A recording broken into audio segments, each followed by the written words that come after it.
Welcome to Mom Matters, created by moms for moms. It's a safe space for moms' voices to be heard and for us to lean in and support each other. You know, recently I had the pleasure of talking with menopause expert. Her name's Hannah Underdahl. In an introductory conversation about menopause, today we're going to get a little more into the weeds and we're going to dive into the types of menopause. Hannah, it's so great to have you back.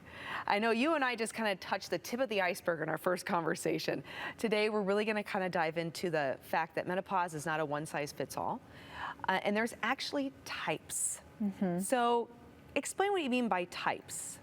Yes, so menopause, first of all, is a universal experience for every single person born with ovaries. So this isn't just a certain percentage of females. But within that, there can be surgical menopause, which happens overnight. There can be menopause that goes on and on for 5, 10, 12, 15 years. There can be life debilitating or altering menopause, which really just stops people in their tracks.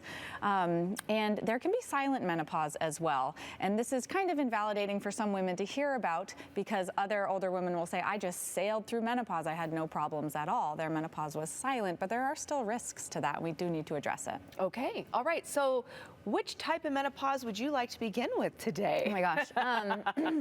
I think we should talk a little bit about surgical menopause, because this is a surgical removal, of the ovaries. Yes. The ovaries specifically. Having just the uterus taken out, which is a uterine hysterectomy, does not shift necessarily the hormonal function. But when women have their ovaries removed in one day, that is like falling off of a cliff, and basically. I did that. Yes, you did that. Symptom-wise, but as well as chronic disease risk-wise. So those women who have their ovaries surgically removed are at an increased risk of cardiovascular disease, osteoporosis, Alzheimer's, and a whole myriad of other diagnoses. Okay, so does it basically kind of increase like a rapid aging approach then, kind of, sort of? Yes. Puts everything kind of on a fast forward. Estrogen is very anti-inflammatory. There are estrogen receptors in almost every part of the body. And as soon as you go cold turkey, basically off of that hormone, there is a rapid aging process and a state of inflammation. Okay, what should a woman do then if she finds herself in the situation where she has to have surgical menopause? Yes, because it is not a choice for the most part. Yeah. Seek out care by a certified menopause specialist, and do not settle until you have an answer that you feel comfortable with, because we now know that for those women, replenishing those hormones at least until the average age of menopause is the way to keep them healthy and alive for as long as possible. Okay, and then when you're saying replace those hormones, you mean going on like hormone replacement as an estradiol, estrogen, anything else in addition to that? So there's 3 hormones. There's estrogens, there's progestogens, and there's testosterone. And there are both synthetic or kind of fake molecule equivalents to those, and then there are the more natural, which sometimes we call body identical or bioidentical. But really it's those 3 hormones. We need to be thinking about it as like a tale of 3 hormones or a triangle, and really offering women that are safe candidates replenishment in each of those. Okay, now let's talk about the opposite end of the spectrum here, because the one that we don't really talk a lot about, silent menopause. Yes. Okay. Yes. So there are over 30, probably more like 45 or 50 documented symptoms of menopause. And a symptom is something that someone personally experiences, maybe not necessarily something anyone else can see.